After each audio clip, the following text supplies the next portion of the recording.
Hey guys, welcome back to the MCU HQ, and now that Thor Love and Thunder is closing out its opening weekend, it's only natural to stop and rank all 4 Thor films from the worst to the best. And so there's not that one guy that's like, well, why are you only doing the Thor movies and not the MCU movies? Because I don't want to rank 29 of those right now. I'm saving that till the end of the year. So I'm just doing the 4 standalone Thor movies. That includes Thor, Thor the Dark World, Thor Ragnarok, and Thor Love and Thunder. And secondly, this is my list. You don't have to agree. Feel free to disagree and let me know your list down in the comments below. Let's hop into this. You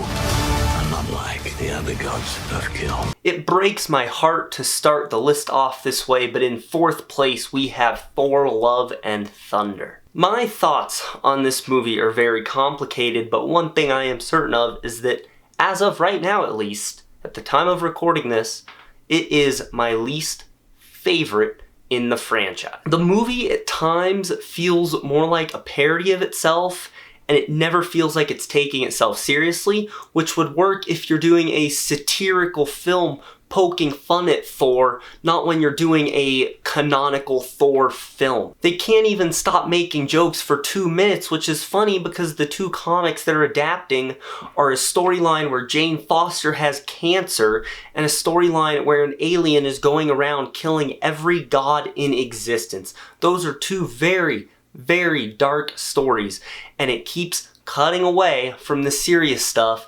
to cut to Korg's face making a joke, goats screaming, or Thor doing split kicks. Jane Foster, this is the best Jane Foster's ever been. I will give the movie that, but I wish that the dynamic between her and Thor was explored more. And speaking of explored more, Gorr the God Butcher is in maybe 15 minutes of this movie. He's in 4 or 5 scenes. He has the potential to be one of, if not the best MCU villain, but the issue is that he's not in the movie enough to become compelling. You tend to forget that he's in this movie. The film has a lot of plot holes involving Stormbreaker and Mjolnir and Zeus's lightning bolt and just a bunch of other things going on, and it feels much more clever than it is, and all that does is make me more annoyed, mad, and disappointed with this film. Off the top of my head, the only 2 scenes I can think of that I really loved were the fight in the Shadow Realm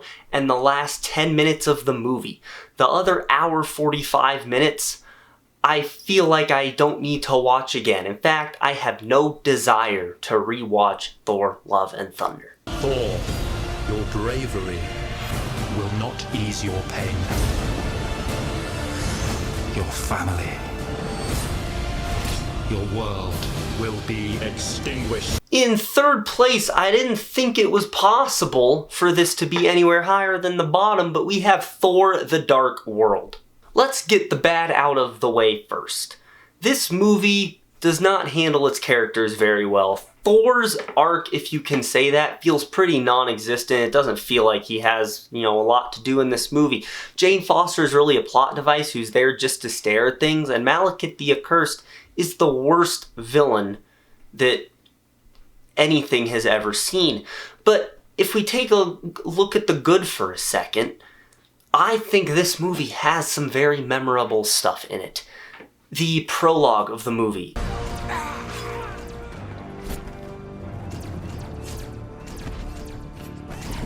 is amazing. Frigga's funeral is great.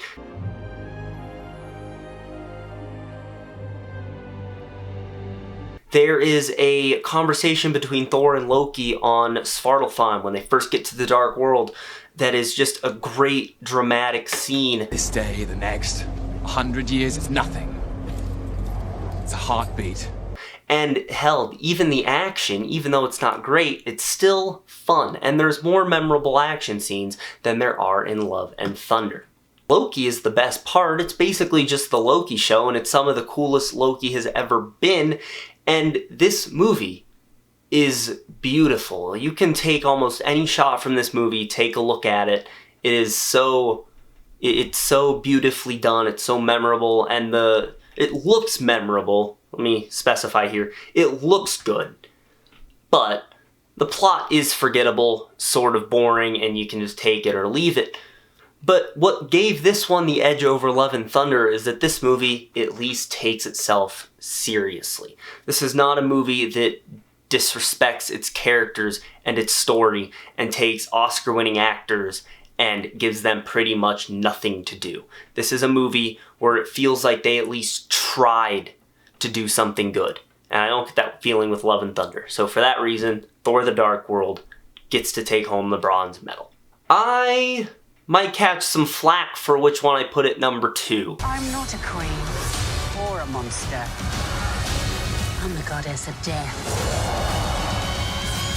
But at number 2, I have Thor Ragnarok. This is a great Thor story through and through. From beginning to end, I do thoroughly enjoy this movie. I think Hela is a great villain. I think this is some of the coolest Loki's been. Hulk in this movie, he's kind of a joke, but it works, I feel, for the character at that time. It wasn't really until Infinity War and Endgame that they really started to disrespect Hulk. The side characters in this are amazing too. I mean, look at Valkyrie and look at Korg. They're great. This was before Korg started to annoy the crap out of me, and I really loved Korg. The world is vibrant, it's fun, it's full of life. The one negative this movie has is that despite being a dark story, the comedy does kind of take precedent. Not nearly as much as it does in Love and Thunder, and I do feel like there is usually a good balance. Sometimes there's an ill-timed joke, but for the most part, there's a good balance of comedy and drama in Thor Ragnarok. Thor's arc in this movie is fantastic, and the way it ends with him becoming king of Asgard after watching his home get destroyed and they bring back Earth to Asgard from the first Thor movie sends chills down my spine. It's such a great scene. It's a great way to conclude that movie.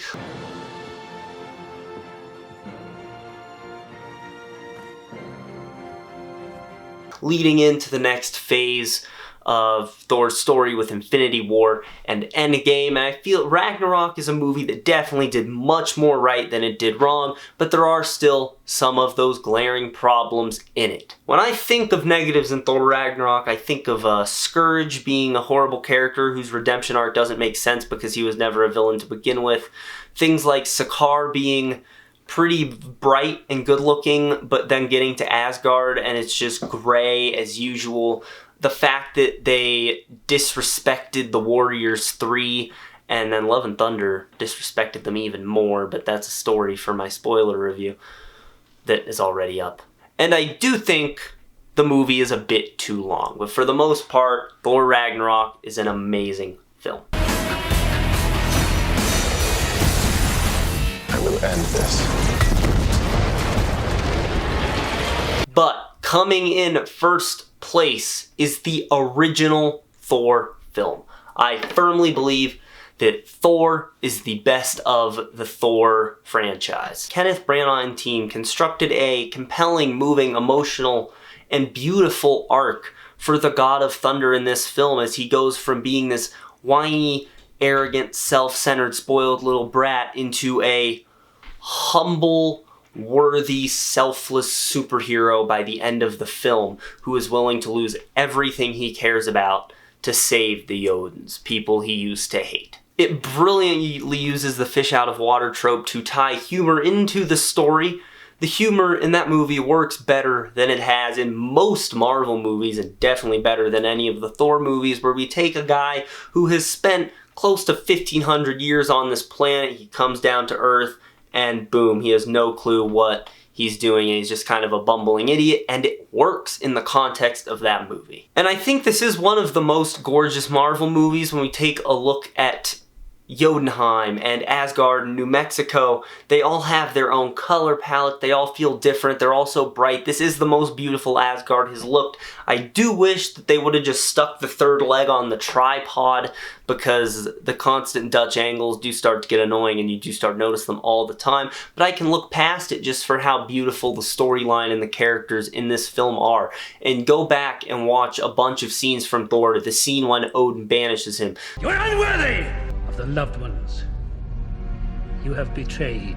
The scene when he gets his powers back and he talks to Loki. Brother, whatever I have done to wrong you, whatever I have done to lead you to do this, I am truly sorry. But these people are innocent. taking their lives will gain you nothing. So take mine and end this. The scene when he explains the 9 realms to Jane. Vanaheim, Jotunheim, and Asgard. And that's where I come from. The very end of the movie. He searches for you.